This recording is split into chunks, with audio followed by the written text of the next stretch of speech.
Another episode of the weekly podcast. My guest with me tonight is another St. Aug alum, school I probably should have stayed at.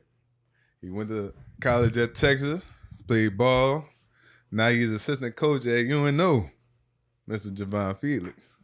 Man, I appreciate you. Tell people a little about yourself, brother. Man. First of all, thank you for having me. Appreciate this. Appreciate the opportunity. Ain't nothing, though. But man, just kid from New Orleans. I grew up here in the 7th Ward. Fell in love with basketball at a young age. Yeah. And used it as a tool my whole life, still right now. Right. To just see the world, have an impact, affect kids' lives, just how my life was affected when I was young. Yeah. And just try to give what I learned from the game. How was your view growing up? Growing up, so I grew up in a sports household, really, pretty much. Yeah. My dad played, my mom played. They both coached. Both youth pastors, both ran the church league. So I mean, I've been around sports my whole life. Right. So I mean, that's pretty much all I knew was sports, just being around it, but more so being around the community, family aspect of it. Just being around people who were like-minded, kind of, or just trying to make a difference, or just trying to make better for themselves. Yeah. So sports being used as a foundation to give, life skills to youth and other people. And then from there, obviously as I got older, getting on teams and playing park ball, playing AAU, it just changed everything for everybody. Yeah. It just was, That's why I always say, like, sports is bigger than just what it is. It's really life. Way bigger. And even like for Katrina, when Katrina hit, and I figured out that them dudes in Atlanta couldn't check me either. Yeah. Oh man, it felt good. You feel good about yourself. And just show you that basketball universal, not like for no cocky standpoint, but basketball universal. So, using skills, using life skills, using the stuff you working on in basketball, like, and taking that somewhere else. Right. Just to show you, like, number one, the work that you put in, it shows in one way or another. Just being able to compete too. Yeah. Like we competitive people from New Orleans. It just is what it is. Like, always know somebody trying to take your spot all the time. Right. And so, being comfortable in them environments, I think that go a long way too. Yeah. Yeah. But your dad went to St. Aug too? Mm-hmm. Makes sense. Yeah. Makes sense. Makes sense. Yeah, he went to St. Aug. So what was the biggest thing you learned from going to St. Aug? I think the biggest thing I learned from St. Aug was how to deal with adversity. I would say how to deal with it, or having a plan to deal with adversity, knowing that it's expecting it, knowing that it's coming, Right. And then just laying the foundation as a man. I mean, obviously you go to school, it's about A's, B, getting really good grades, learning. But what St. Aug taught us, really, they did a really good job, put a premium on it, is being stand-up men.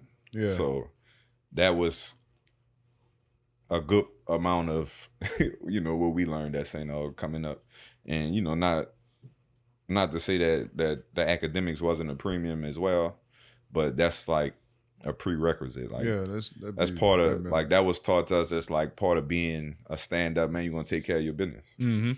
And it's part of your business. You gotta handle it. So let's go. All about life. Showing you life outside of school. Yeah, it's all about life over there. Right. By way of school, what I'm saying? Because I be hating that people really act like school is just, it don't really prepare you for life. Mm-hmm. It's just how you do good in school, you grades, and then people don't bother. And people have different experiences with different things. And also people's mindset be different too. Yeah. People's perspective, because you could be looking at it a totally different way and get the wrong things from it, from whatever school you go to, what I'm saying? So, but it's a very singular focus over there that they make sure Right. that you get from the day you step in that door to you leave, you know, and hopefully you carry those things you learn with you, which I feel like the majority of us, we do and stand on it, you know what I'm saying? And I think it's good now that, you know, they're going younger, 7th, 8th grade. Even though I went there young, but I just think that it's really good, especially with how today going. I mean, how the world going. You start tripping early. You start tripping earlier. These little dudes getting into way more stuff way earlier. Yeah. So, yeah, I just think, you know, that foundation, teaching you respect, like, you know, to respect your partner next to you, respect the elders, standing on your word. Don't say something if you don't mean it. Like that was consequences over there. You know what I'm saying? And it could be nothing, you know, you ain't gotta be class related, none of that. Like if you come ask you the teacher, you come ask me, oh, where your partner at? And you tell him, oh, he in the gym, knowing he wherever. Right. I go in the gym and I don't find him. It was consequences for stuff like that. You know what I'm saying? Teach you the consequences for everything going in your life. Everything. So after St. Aug, you went to Texas. Yes, sir. What made you go there? Number one. Hold up, before you answer that, what other choices you had to go? What other school? Well, I mean, all right, I'm gonna back up something. So in high school, freshman and sophomore year, I was blessed enough to start on varsity my freshman year. Follow that up my sophomore year, have a good, decent year AAU, you know, going up into that. But my freshman, sophomore year, even probably midway through my junior, I wasn't really, I mean, I was getting recruited, but not like how I finished out, you know what I'm saying? So after my junior year, I had a really big summer. I led the whole summer, the whole country in scoring. And I was top 5 in assists. And I just got a bunch of offers. But, you know, in a good amount of them offers came from, this how I go. If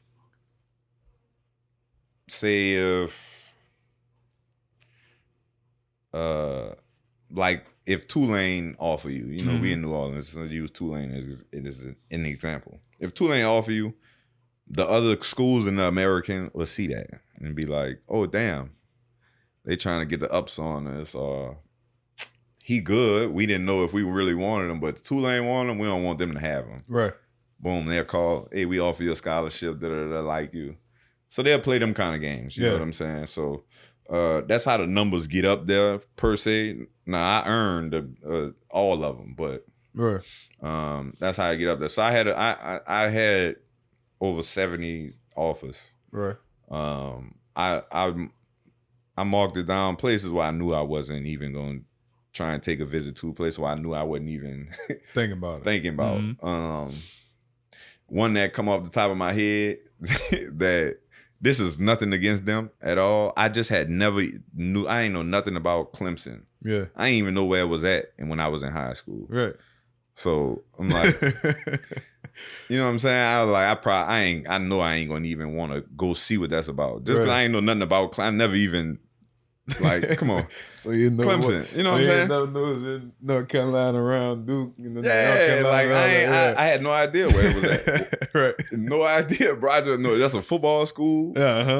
And that's it. Right. Boom. That's all I knew. That's what I made my decision, not even going to take a visit there off that. Yeah. Because there's a football school and I don't know where they at. I mean, which is ignorant. That's crazy. If y'all listen to this, don't do that. Don't do that. So my last few schools I had, it was Texas, obviously, UCLA, Baylor, Virginia, and LSU was my 5th one.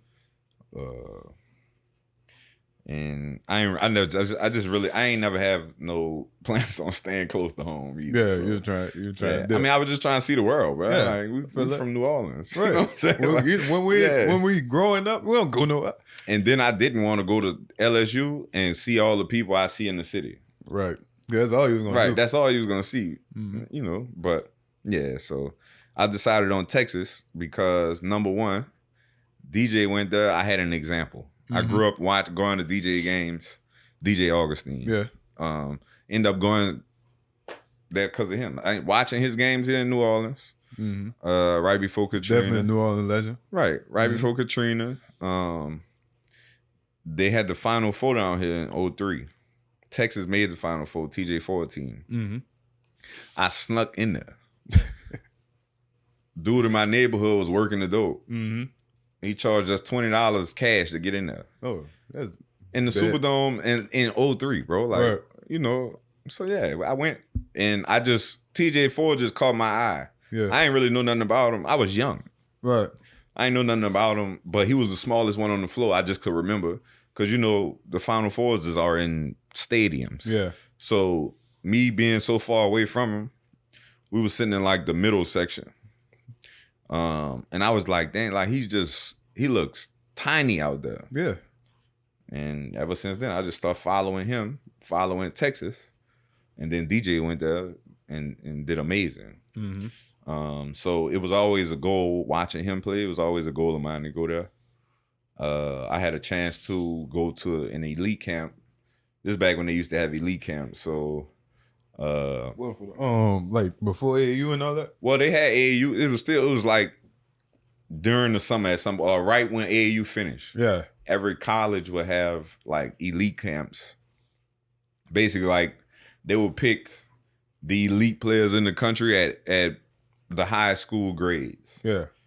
And they could have up to 200 kids at the camp. But it's all kids that they like and want to recruit and what? That's something like the little Jordan camps and the Augustin camps and basically, all that? Yeah. Basically. Yeah, something like that. Yeah. But all grades though, 9 through 10. I mean 9 through 12. Yeah. So yeah, basically. So they got a certain amount of people that they can invite. I don't know what the number was, 100, 200, whatever. So I got invited to the camp. And it was, you know, I had Texas, so got a chance to go there and see the campus at a young age, see what a high major university look like. Man, and just, you know, just feel it, like be there and fill out the atmosphere. KD had just finished his rookie year. So he came back to the camp and was hooping with the Texas players at the time. They played pickup in front of us, like, so it was cool. It was big time. So how, like, I know I had this perspective, like going from playing high school and playing against people in college and all that, and it's like, did you really understand the difference in size when you came from New Orleans to going to Texas and playing against everybody else? Like, how was that like mentally for you being a short dude and then you playing against all these giants all of a sudden? Yes. To answer your question, yes, it's a difference. A huge difference, really, because we don't have no tall people down at all. Like right now, we probably know the tallest people in the city. Yeah. You know what I'm saying? Right. Outside of the Pelicans and the Saints, right? You know? Like we know them by name, could call them right now. You know what I'm saying? The tallest people in the city. But so AAU prepared me for that. Obviously, AAU is nothing compared to college, but you playing against those players that's tall, longer, at your grade. I mean, at your position. You might play against a 6'5" point guard, right? And like stuff like that. It gives you like it lets you know that, you know, this is what I got to prepare for. Yeah. But then once you in it, like playing against them every day in practice, and because you know once you get on the campus, I mean everything reset. So just really getting the reps, I would say, because you're going against them on campus. Number one, your teammates. Yeah. Because once I left St. Aug, I'm for sure the smallest one on my team every time. Exactly. Even in the pros. So it's getting the reps, number one, and then I would say really just believing in yourself that you could do it no matter what. Right. And to me, like I always just wanted to prove like that I belong. You know what I'm saying? Right. That was always a goal of mine, to prove I belong. Cause there's somebody in here that feel like I ain't good enough. You know what I'm saying? Mm-hmm. So that's how it helped me, that mindset. But then also studying the game though. Cause once you get to a certain point, that little edge don't work. Like it's tactical. So learning that from TJ Ford and DJ when I got to Texas. Right. Film study. Learning the details, learning the intricacies of the game. You can make up for your lack of size if you know what's about to happen. Yeah. You know what I'm saying? You gotta know what's gonna happen before it happens. Right. Or you can anticipate, like, like if I'm guarding you and I know you like to do these certain moves. Mm-hmm. All right, boom. In them situations, I'm gonna be thinking, all right, he probably about to do this move. And I'm gonna try and jump it. Exactly. Now, if you've been working on something different all week, or you got counters and all that, I'm gonna just look stupid. And then the next, good job, next play, I might foul you or something. But it's film study, learning the game for real, being intentional out there, manipulating situations, and then also a big part of this too is knowing your teammates, knowing where they like the ball. And this might never be something they tell you. Like you can go ask them where they like the ball at, but where are they most effective when they catch the ball? Right. You know what I'm saying? What kind of stuff they like to run? What kind of plays they like ran? Even if it's not for them, but they'll benefit from it. Right. All that kind of stuff. Like having a plan and knowing all of that stuff, for sure helps. Yeah, because if he like to catch it with his left hand rather than the right hand, he's gonna throw it to the left hand. And I'm gonna throw it to his left hand because he's gonna be standing there like this. It don't matter how tall you is, you know what I'm saying? Right. Or how tall the dude is guarding me. I know I gotta get this ball to his left hand. I ain't worried about. I'm not thinking about, man, this dude long enough to get his hands on this ball. Right. No. So it was like playing with Miles Turner. It was really cool because that was, that was the first draft pick I played with. Mm-hmm.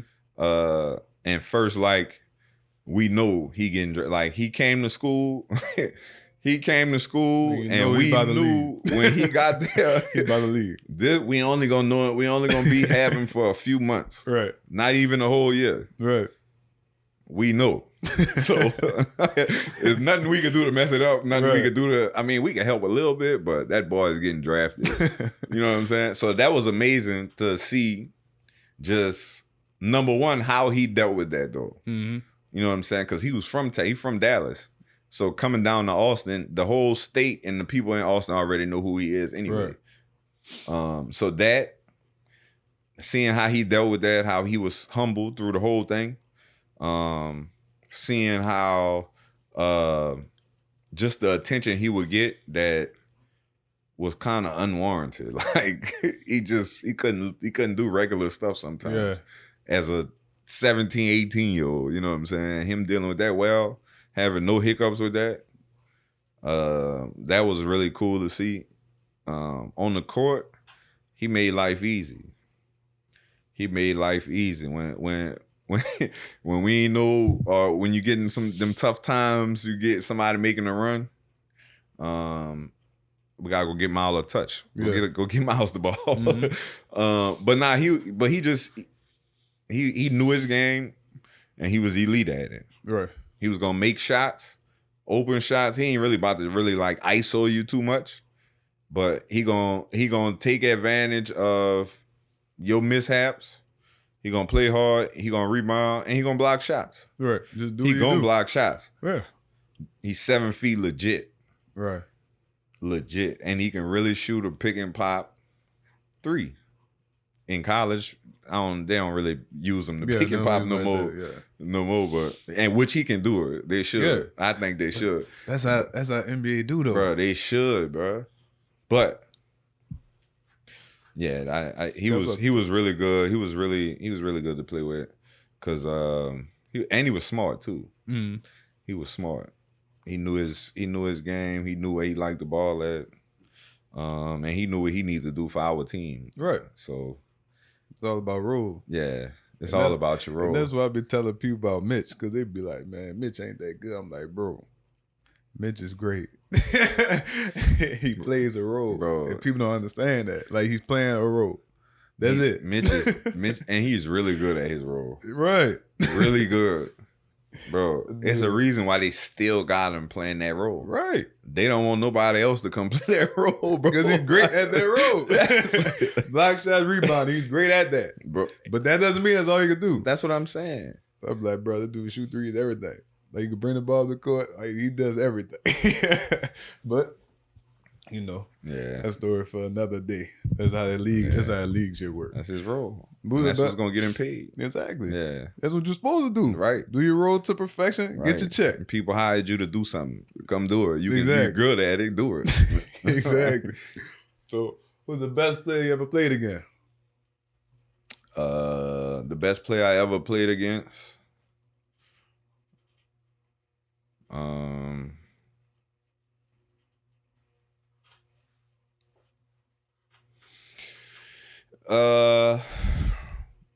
gonna give you two. All right. I'm gonna give you two. In college, it was Pierre Jackson, small guard at Baylor. Mm-hmm. And in the pros, Luka Dončić, right before the year before he came to the NBA. Mm-hmm. They call him a friendly game in overseas. We played a friendly game against them. It's like a scrimmage, or an exhibition game. And you know, getting ready for the game. They like, he's 17. He does this, he do that. And I'm like, all right, bro, but I just went through college. Yeah. This ain't no way this 17-year-old. Like, bro, he's 17, bro. Y'all, what are y'all talking about? You know what I'm saying? I just finished 4 years of college. Right. In the Big 12, all Big 12. Like, right. Come on, bro. 17. I know I didn't have to guard him, though. Yeah. Because he wasn't playing like point guard per se. He was still bringing the ball up, but they had another smaller dude. But he killed us. Mm-hmm. He was killing us. And I just couldn't. I was so amazed because he was 17 years old. And doing it. He had like 25 and 11. I still remember looking at the stat sheet after the game. 25 and 11 assists. And probably easy. He had like 4 or 5 rebounds. He wasn't even trying to rebound, but bro, he was making the play every time up the court. Right. Every time. It was crazy. But and in college, Pierre Jackson, that was my first conference game in college. We played at Baylor. It was my first one. Bro, dude, I had a really good game too. I had a really good game. I remember him as an amazing scorer. I remember watching him. Yeah. Bucket, for sure. Bro, and I had a good game. I was thinking about that game for a long time. Like, bro, Pierre is All-American. Like, he be killing. He might have won Big 12 Player of the Year that year. He might have. But, bro, he was killing. Like, killing us. I think he had a double-double. But I had a really good game. I can't remember the stat line. I think I had like 25 at Baylor my freshman year, or like 23 maybe. But yeah, I had a really good game. But he was killing. Like, it was nothing I was doing. I had to guard him. I got a lot of them buckets. Yeah, it was nothing I was doing that was working. Right. Nothing. He's quicker than me, so picking him up full court, that I ain't make no sense. That way ain't make no sense. But coach told me to do it, so I'm not betting. I'm up there. Right. I ain't scared of him, but he's good. Yeah. So I pick him up full court, cool. And at the beginning of the game, he wasn't like trying. He was just they had a good team. He was just trying to get everybody else involved. Make a couple passes. He wasn't even running full speed for real, bro. He was like, he'll come off a ball screen and just pass it. in transition. He might turn it on for like 3-4 steps and then get off it. But then it was like at a certain point in the game, he scored like 7 or 8 straight. I was like, yeah, dude, he ready now. He ready to get to it now. Yeah, P.L. Jackson in college for sure. Right. Yeah. So from that transition from going undrafted and playing in the summer league, when you finally realized that the NBA, that you're not gonna really make it to the NBA, how was that? It wasn't. I mean, to me, it wasn't hard. It wasn't no big transition for me. Yeah. Cause at the time they were going away from the smaller guard. Mm-hmm. All together. Like sure. It was only like 3 or 4 in the league at the time. DJ being one of them. So it wasn't like a huge, big old thing for me. Like, oh, I'm devastated or no. I mean, it's like it's less than 1% of the world has been able to even play professional basketball. Right. Like less than 1% of population in the world. You know what I'm saying? Yeah. I was blessed enough to even for other people to want me to come play for some good money. You know what I'm saying? So I wasn't tripping at all. Like I was just like, man, what I just didn't I wanted to hoop though. I didn't want to go nowhere and sit down. Like, obviously, if I was blessed enough to get on the NBA team and had to sit there and wait my turn, for sure. Yeah. But I just wanted to maximize my time while I was playing. That's all. So I was more devastated being told I couldn't play no more than not making the NBA. What Jay got hurt, huh? I ended up getting a blood clot in my arm. I don't know. And then once that happened, it was like, yeah. So I was about to sign. I had to take a physical on a Wednesday. The doctor called Thursday and was like, we gotta run some tests, whatever. So I come in there and, whatever, we go through all of it and basically like, hey, you got a blood clot. But it was, Wemby just had a blood clot. Mm-hmm. Deep vein thrombosis or whatever they call it. But I mean, I guess they was able to catch his semi-early or whatever. That wasn't the case for me. Mine was like, obviously it was a built-up clot. Like, I mean, he had one too, but I guess mine was a little bigger. Maybe I don't know the specifics, but they just had to shut me down. Then it was weird. It was weird too because people wasn't really getting it. Chris Bosh dealt with it. That's why he stopped. Mm-hmm. Chris Bosh, he ended up getting released. Nah, I don't want to say released, but that's why That's when he first forced the retirement. Yeah, he had to retire. Yeah, he was getting them in his legs. Mm-hmm. Yep, didn't know what was causing him for real. Just dealing with it, and he had some episodes where he'll pass out. Right, you know what I'm saying? Them people don't want that on their books. You ain't about to do that on the court. You know what I'm saying? So that was more devastating because I didn't feel like I did nothing wrong. Yeah, like I had just finished. That was out of your control. Yeah, I just was finished working out the whole summer. I was in great shape, like, and then, boom. Hey, buddy, you gotta find something else to do. So what made you want to take it to coaching? I had no idea what I was gonna do. All throughout college and kind of growing up, I wanted to work my way into like the front office for NBA team at however I could. Yeah, whether that's through being a scout, whatever. Like find a way to reach the pinnacle and be a GM. That was the ultimate goal. However I could, whatever path that was. Yeah. But me ending so abruptly, I didn't even have a chance to start it for real. You know what I'm saying? But so I got done, and I was sitting for a few days. I didn't know what I was gonna do. Just kind of devastated. Like I worked my whole life for this. You know what I'm saying? Yeah. All my goal was to be a pro. I've been doing it, but this not how I thought it would end. So, obviously you feel sorry for yourself, whatever, which you shouldn't. I mean, I shouldn't. Right. Sitting there. But obviously, you got your own desires. I went to, matter of fact, they were having a coaches clinic at Loyola. Mm-hmm. Just like a bunch of college coaches. Maul Monday, he actually worked with me right now at UNO. But before he got into the college coaching, he was doing events, tournaments, events for kids to get them exposure and all that kind of stuff.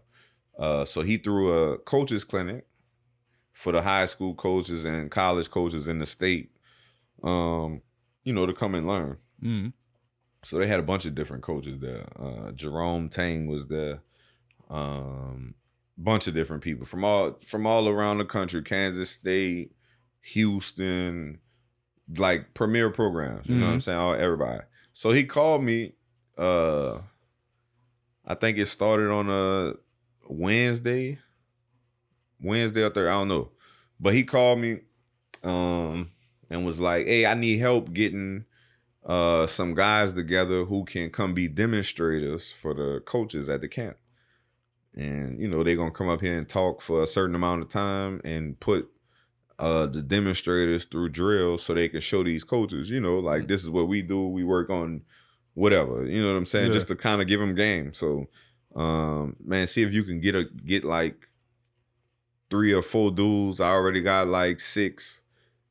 See if you could get some dudes and come. And I was like, man, I'm gonna be one. I'm coming. Right. He was like, what you mean? Like this? He was like, it could be anybody, bro. It could be high schoolers. Like, just go find some. And I was like, I'm coming. Like, it's gonna be me. I don't got nothing to do. Like, right. I'm coming. So he told me whatever time to be there. I was there like 2 hours early. Mm-hmm. And I just because I ain't had nothing to do. So I was just there. And I wanted this. It's a coach's clinic. All right, cool. Let me see what they, I just need to be around basketball or something. Get my mind off what I'm going through right now. So I went and I ended up helping all 3 days of the clinic. Through what I was doing, through my help at the clinic, I ended up getting some like interest, like to be a coach. Got a couple offers to be a grad assistant. Cause what I was doing was like, say you got specific drills you run at your practice, you're a head coach somewhere, and you explaining it to all the high school coaches in New Orleans. Right. And you got dudes out there that you never met before, you never coached them before. So you like trying to get them to pop through the drill as if they do it every day. You know what I'm saying? So I was just instrumental in that process. Like I just was able to pick up the stuff. Like, yeah, I mean, it's basketball. So, right. Bases, all type of stuff you already been doing. Right. I could pick it up, boom, all right, and then be able to communicate to them like, no, we got to do it like this, or he wanted it done like this. I'm pretty sure that ain't gonna work. We got to do, X, right. Y, and Z. So people was kind of like noticing stuff like that I was doing, and I'm not I wasn't doing it for that. Like, I just ain't want to look stupid out there. We in front of all these coaches, and we look like we don't know what we doing. No, right. Bro, like no, you know what I'm saying? I ain't not while I'm out here. Right. We gonna look like, you know what I'm saying? Right. Not while I'm out here. So I end up getting a couple grad assistant opportunities, end up getting a couple different things. And Stacy Hollowell, who I work for now at UNO, he was the head coach at Loyola, and he ended up having an assistant coaching position open. He was like, man, look, I know you know the game. I know you played it at a high level. And, I just witnessed you get guys organized and basically do the stuff that a coach will need to do. I know you can do it. Right. Sleep on it. I know your situation that you're going through right now. This will offer you insurance and benefits and stuff like that to help you. Da-da-da-da. So I was like, I thought about it, talking about it. He was like, what else? He was like, why not? Right. And the rest was history. We ended up winning a national championship. Yep. But what has been the most difficult going from being a player to being a coach? The most difficult is the preparation, knowing that you have to prepare 1 through 16, 15 to know X, Y, and Z. Like, and when I say X, Y, and Z, I mean what they do, what the whole team do as a whole. Mm-hmm. What's their style of play in transition? What's their style of play in the half court? What's their end the game style of play? How they guard these specific actions? What's their philosophy on in the half court defense? Do they force you baseline? Do they switch 1 through 4? Do they play in a drop coverage with the 5? Do they hard hedge with the 5? Do they blitz? Do they switch with their 4? Or do they play drop coverage with their 4? Are they in ice? Or it's a bunch. So you got to explain all this different stuff and the plan to beat all of this to 1 through 16 and be able to walk them through it, talk them through it, get them to recite it back to you, get them excited about going out there and executing this plan. Mm-hmm. That's the hardest part. It's not the information. It's not the information. It's getting the information to other people. Right. Do it. To all the players though. Yeah. Because number 1 through 16 not locked in. They're not. Facts. It's just not. They're not. 1 through 11. 1 through possibly. You know what I'm saying? And out them 11, 3 of them faking like they're locked. You know what I'm saying? It's just what it is. Yeah. But so now you gotta identify them. Then you gotta be able to not let them mess it up for the ones that really, really, really care. Yeah. You know what I'm saying? And just different ways you can attack that too.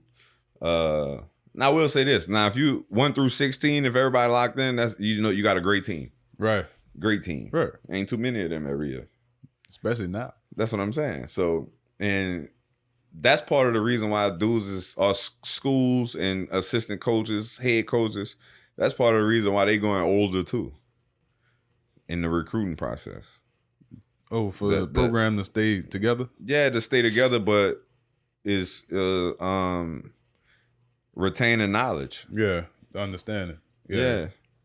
Your attention span. Yeah, and you're more mature the older you are. Right.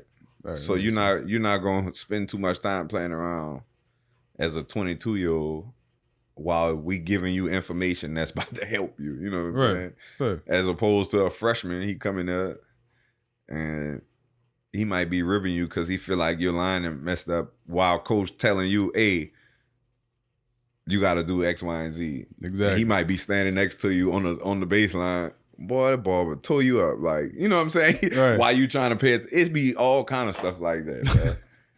that you that you never would think about, that you got to deal with these dudes. Like, all kind of stuff. But that is some things that we did too, though. Facts. Right. Like you said, but we was players, though. Yeah. And they all players. Right. We was players. So, as a coach, you ain't looking at it like that. You like, bro, we got to get this stuff done. Right. So we can win.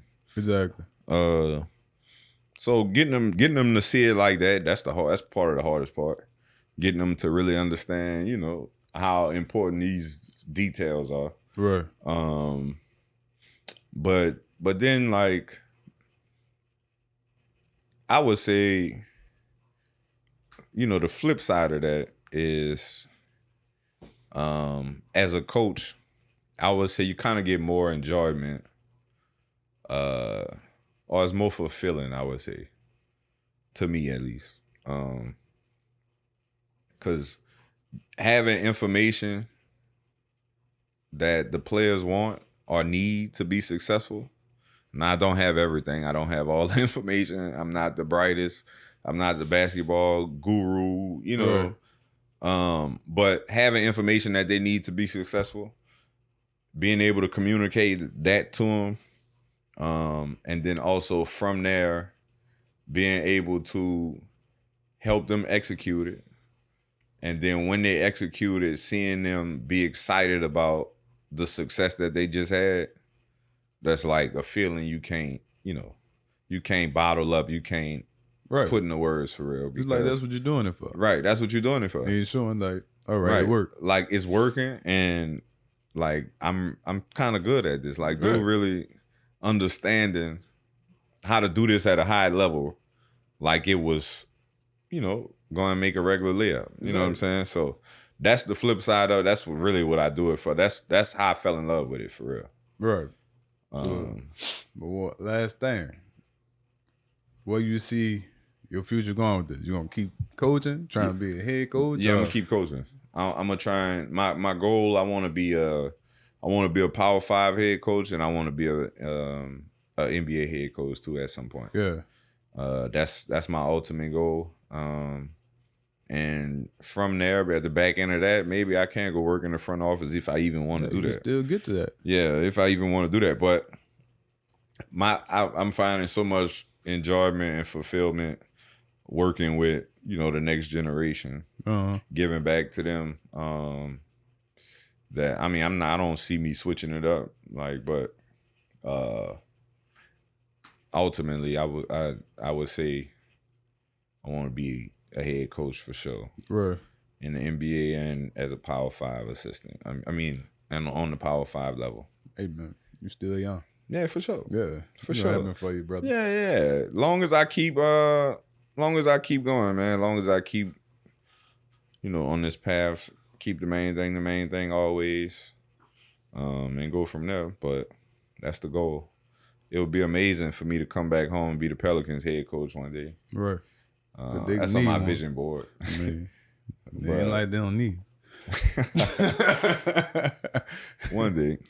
But appreciate doing the episode, man. Man, no problem. Appreciate you, brother. No problem. Another episode, man. Open Eyes Vulnerable. Tune in next week. And this is the weekly podcast. Be sure to like, comment, and subscribe. Tune in next week.